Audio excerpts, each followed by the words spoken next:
Good afternoon, students. In the previous video, we have covered asexual reproduction in unicellular organism. Now, in today's topic, we will discuss asexual reproduction in multicellular organism.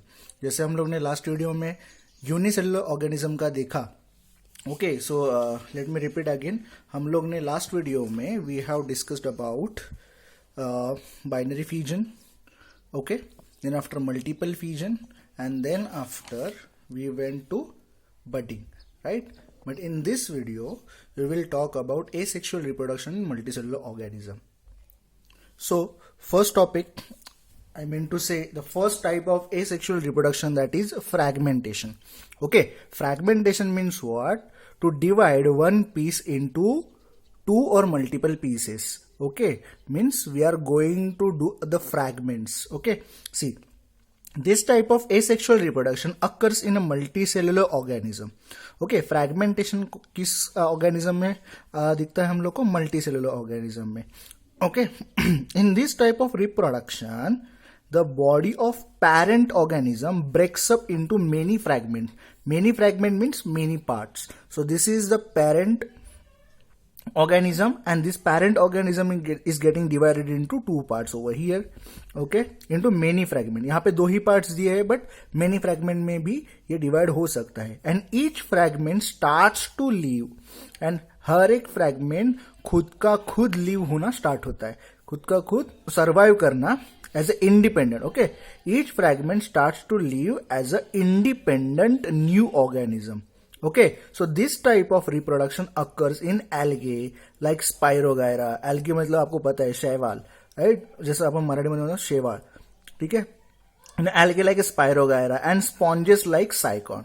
ठीक है? इनमें basically हम लोग को fragmentation process दिखता है.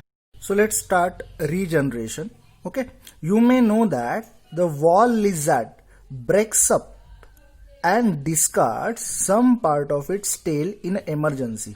आपने देखा रहेगा वॉल लिजर्ड वॉल पे without tell.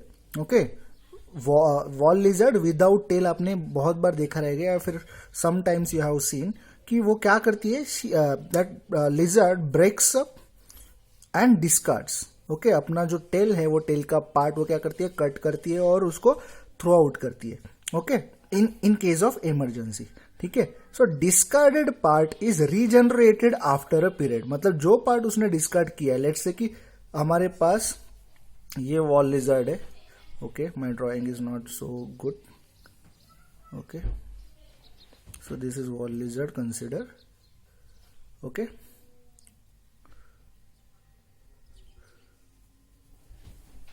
So this is the wall lizard. ये वॉल लिजर्ड का यहाँ पे जो टेल है, ये टेल का ये पार्ट उसने कट कर दिया, या फिर पूरा टेल कट कर दिया. तो आफ्टर सम टाइम ये जो पार्ट है जो कट डाउन किया है वो फिर से क्या हो जाता है, आ जाता है. Okay, this is an example of limited regeneration.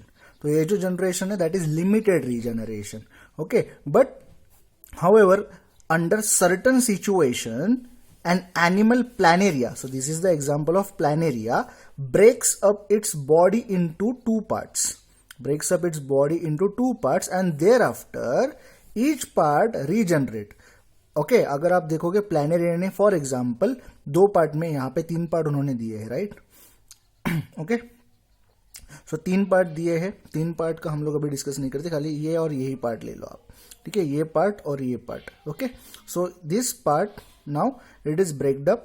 Okay, so two parts and thereafter each part regenerates remaining part. तो अगर हमारे पास इसका टेल है तो टेल से फिर ये ट्रंक और बाद में हेड आ जाएगा. Okay, from this part only. Okay, और अगर हमारे पास हेड है तो हेड से ट्रंक एंड टेल दोनों आ जाएगा. मतलब रिमेनिंग पार्ट वो क्या करता है, अगेन ग्रो करता है of the body, and thus two new planaria are form. मतलब अगर वो दो में डिवाइड हुआ है planaria, then it will form a two planaria. Okay, and this is called as a regeneration. Hope so you understood this concept now. If yes, then we will move for the budding. But यहाँ पे हम लोग कौन से budding के बारे में बात करने वाले हैं? Budding in a multicellular organism. See carefully over here, यहाँ पे एक बडिंग का टॉपिक है, बट ये budding is related to yeast, and yeast is a unicellular organism where this budding is for multicellular organism. ठीक है. So let's discuss this budding now. So budding पे यहां पे they have given example of hydra. Okay. So in case of hydra, under favourable conditions, जब उनके पास favourable condition मतलब more food, favourable environment रहता है, अच्छा एनवायरमेंट रहता है. ओके. सो हाइड्रा में क्या होता है, under favourable condition at specific part of its body, उसके कुछ स्पेसिफिक पार्ट पे बॉडी के an out growth is form, कुछ आउट ग्रोथ आ जाती है. फॉर एग्जाम्पल ये हाइड्रा का स्ट्रक्चर है, हाइड्रा को फेवरेबल कंडीशन मिला और इसके ये पार्ट पे एक बर्ड आ गया. ओके. तो ये बर्ड कैसे आया, अंडर फेवरेबल कंडीशन, तो आउट ग्रोथ इज फॉर्म, तो ये आउट ग्रोथ है. Okay. By repeated divisions of regenerative cells of body wall. तो देखो यहां पे बॉडी वॉल ही था. ओके. तो बॉडी प्लांट है तो बर्ड ऑब्वियस बॉडी वॉल रहेगा. तो बॉडी वॉल के सेल्स का क्या हुआ, रिपीटेटिव डिवीजन हुआ. Okay. By repeated divisions of regenerative cells of body body wall. ठीक है. अगेन यहां पे आउट ग्रोथ हो गया. ओके. आउट ग्रोथ कैसे हुआ, by repeated divisions of regenerative cell. But regenerative cell किसके, बॉडी वॉल के. तो बॉडी वॉल के रीजनरेटिव सेल्स का रिपीटेड डिवीजन होके एक आउट ग्रोथ फॉर्म हुआ. सो इसका ये मीनिंग है. ओके. एंड ये where it happens, in hydra. ठीक है. When in a favourable condition. ठीक है. This out growth is called as a bird. ठीक है. तो इसको हम लोग बर्ड बोलेंगे. Bird grows up progressively. Okay. And finally forms a small hydra. और ये बर्ड से आगे जाके क्या बन जाता है, एक स्मॉल हाइड्रा. ठीक है. सो डर्मल लेयर, डर्मल मतलब I would say a skin layer. Skin मतलब कैसा रहेगा, इसका आउटर पार्ट रहेगा स्किन का. And digestive cavity. तो अगर ये हाइड्रा है तो हाइड्रा के अंदर अगर आप यहाँ पे कट करो तो हाइड्रा के अंदर एक कैविटी रहती है. ओके. और ये कैविटी डायरेक्टली ये इसको कनेक्टेड रहती है. तो अगर हम लोग बात करें तो this is the parent hydra. ठीक है ना. तो ये अंदर की कैविटी है, सॉरी ये पेरेंट की कैविटी है. कैविटी मतलब आपको पता है hollow space. Okay. Empty space जहां से वाटर या फिर फूड ट्रांसफर हो सकता है. तो ये पेरेंट का कैविटी है जिसको ये चाइल्ड, मैं बोलूंगा बर्ड. ओके. और न्यू हाइड्रा गेट्स कनेक्टेड. तो ये जो फूड ट्रांसपोर्ट है, ये फूड ट्रांसपोर्ट तो मेन हाइड्रा में तो होगा ही होगा, but over here also it will happen. ठीक है. सो डाइजेस्टिव कैविटी भी, dermal layer and digestive cavity of budding hydra. Budding hydra मतलब ये small hydra are in continuity with those of parent hydra. Okay. तो इनका dermal layer, ये जो dermal layer है स्किन वाला पार्ट, एंड डाइजेस्टिव कैविटी, और इसका अंदर का जो डाइजेस्टिव कैविटी है वो कंटिन्यूएशन में रहता है किसके साथ, with those of the parent hydra. Okay. Parent hydra supplies nutrition to budding hydra. जैसे हम लोग ने बात किया अगर वाटर या फिर फूड ट्रांसपोर्ट करना है तो this is the main cavity. But along with that हम लोग का चाइल्ड हाइड्रा भी उसके साथ कंटिन्यूएशन में है. तो ये फूड ट्रांसपोर्ट और वाटर ट्रांसपोर्ट भी ये चाइल्ड हाइड्रा को, दिस नायसन हाइड्रा को करेगा. ठीक है. Budding hydra separates from parent hydra. ये जो बडिंग हाइड्रा है ये बाद में जाके क्या होता है, ये पेरेंट हाइड्रा से सेपरेट आउट हो जाता है. Okay. And start to lead an independent life. Start to lead, lead मतलब शुरुआत कर देता है an independent life when it grows up and becomes able to lead an independent life. But ये कब सेपरेट होता है, when it becomes able to lead independent life. Okay. जब वो खुद को समझता है कि he can independently live himself, okay, itself, then only it starts to get separate. ठीक है. And the last one, because spore formation is not there, because this topic is skipped from our syllabus, so we are going to take a vegetative propagation as a last topic. Okay, so reproduction in a plant. Okay, here you can able to see sweet potato का यहाँ पे example देख पाओगे, potato का example देख पाओगे और bryophyllum का भी. So let's discuss this. Reproduction in a plant with the help of vegetative part.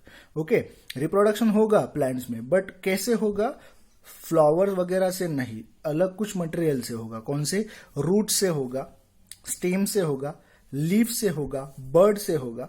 Okay, मतलब इन सभी चीजों से जो होने वाला है रिप्रोडक्शन, उसको हम लोग बोलेंगे वेजिटेटिव रिप्रोडक्शन. ओके आगे जाने वाले वीडियोस में we are going to see कि how sexual reproduction takes place in a flower. Okay but right now vegetative propagation में हम लोग क्या बोलेंगे, वेजिटेटिव रिप्रोडक्शन मतलब वेजिटेटिव पार्ट, वेजिटेबल्स के पार्ट कैसे gets involve in the reproduction. मतलब रूट से कैसे रिप्रोडक्शन स्टार्ट होता है, स्टेम से कैसे रिप्रोडक्शन, लीफ से कैसे रिप्रोडक्शन स्टार्ट होता है. ओके सो ये हम लोग ये स्मॉल टॉपिक में देखने वाले हैं. Reproduction in a plant with the help of vegetative parts like root, stem, leaf and bird is called as a vegetative reproduction. ठीक है, vegetative propagation in potatoes is perform with the help of eyes. Okay यहाँ पे आपको देख पा रहे हो, these are the eyes of potato. और ये आईज ऑफ पोटैटो से क्या होता है, नया पोटैटो का प्लांट ग्रो अप होता है. So this is the kind of propagation. Okay and it happens with the help of eyes present in the tuber. So this is the tuber. Okay tuber म्हणजे आपण म्हणतो ना फुगवटा. सो जो काही स्वॅलोन पार्ट आहे tuber. Okay where in bryophyllum. तो ब्रायोफाइलम में कैसे होता है, ये तो पोटैटो का बात हुआ कि new potato get form from the new potato plant grows from the eyes of tuber. Okay but bryophyllum में क्या होता है, this is the example of bryophyllum. Bryophyllum में it is perform with the help of bud. Okay it is perform with the help of bud present on the leaf margin. So leaf margin मतलब ये leaf का border, leaf के border पे क्या आ जाता है, bird आ जाता है. ओके और ये जो बर्ड है वो बर्ड से क्या हो जाता है, नया प्लांट ग्रो होता है. Okay in case of plants like sugar cane and grasses, vegetative propagation occurs with the help of birds present on the nodes. So let me show you. So this is the sugar cane का structure. Okay और sugar cane के structure में यहाँ पे node है, right? Sorry, this is the node, this is the node, this is internode. तो यहाँ पे bird आ जाता है. ठीक है और ये bird से क्या होता है, new plant grow होता है. Okay, vegetative propagation occurs with the help of birds present on the node. This is for the sugarcane and grasses. And plant like carrot, radish perform vegetative propagation with the help of roots. ठीक है तो आपको पता रहेगा carrots and radish में जो propagation होता है with the help of roots होते हैं.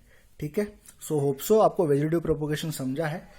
Along with that we'll also take a spore formation. Okay so spore formation में क्या हो जाता है, so let's take an example कि हमारे पास एक भाकरी है या फिर ब्रेड है. Okay and we have kept that bhakri and bread in a humid place. Okay जहां पे थोड़ा सा वाटर प्रपोर्शन रहेगा around bhakri. So what will happen is fungus will grow on it.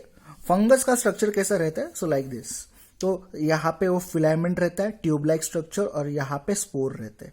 ठीक है और यहाँ पे क्या रहते हैं, यहाँ पे कुछ पोरस स्ट्रक्चर रहता है. ओके सो ये जो स्पोर्स जो रहते हैं इसके ऊपर छोटे छोटे. ओके तो ये जो स्पोर्स रहते हैं, जब ये पूरा बल्ज है जो वो अगर वो बर्स्ट होता है. ओके मतलब ये जो है ये स्पोरेंजिया है, स्पोरेंजिया में स्पोर्स रहते हैं. जब स्पोरेंजिया बर्स्ट होता है तो इसमें से स्पोर्स बाहर निकलते हैं and they get spread over a bhakri. Okay so for example एक छोटा सा भाकरी है, भाकरी के ऊपर एक फंगस ग्रो हुआ. After the complete growth of fungus उसका स्पोरेंजियम ब्रेक्स अप होता है. ब्रेक होने के बाद उसके अंदर के जो स्पोर्स रहते हैं आप उनको बोल सकते हो बीज. ओके तो बीज कहाँ पे फैल जाते हैं, remaining part of the bhakri. Again they grow up rapidly और अगेन उनका स्पोरेंजियम फॉर्म होता है. अगेन स्पोरेंजियम फॉर्म होने के बाद उसके अंदर स्पोर्स रहते हैं. Spores again get burst up and so on they get spread over a bhakri. ठीक है तो यहाँ पे जो है हम लोग ने जो रिप्रोडक्शन देखा that is because of the spore formation. ठीक है सो ये भी आप रीड करके अंडरस्टैंड कर सकते हो. And one more thing, spores germinate in moist and warm places and new fungal colonies form. New fungal colony I mean to say new fungal group. Fungal मतलब क्या, फंगस. और फंगस भी एक living organism multicellular सेलुलर ऑर्गेनिज्म जो अपनी colonies बनाते हैं, अपने ग्रुप्स बनाते हैं. जैसे हम लोग कॉलोनीज में रहते, same way they are also forming the colonies. Okay, group, and where they grow, they germinate in the moist and warm places. ठीक है, hope so you understood this concept. If yes, then we have covered with the asexual reproduction in a multicellular organism. In next video, we will start sexual reproduction. Okay, till that time, thanks and bye bye.